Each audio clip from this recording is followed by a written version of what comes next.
Hello. So in this portion, we will be just making the water cycle.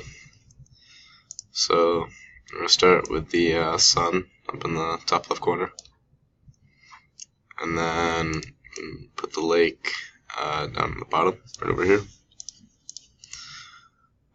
This is just like the other ones in the slide 3, in the same graph.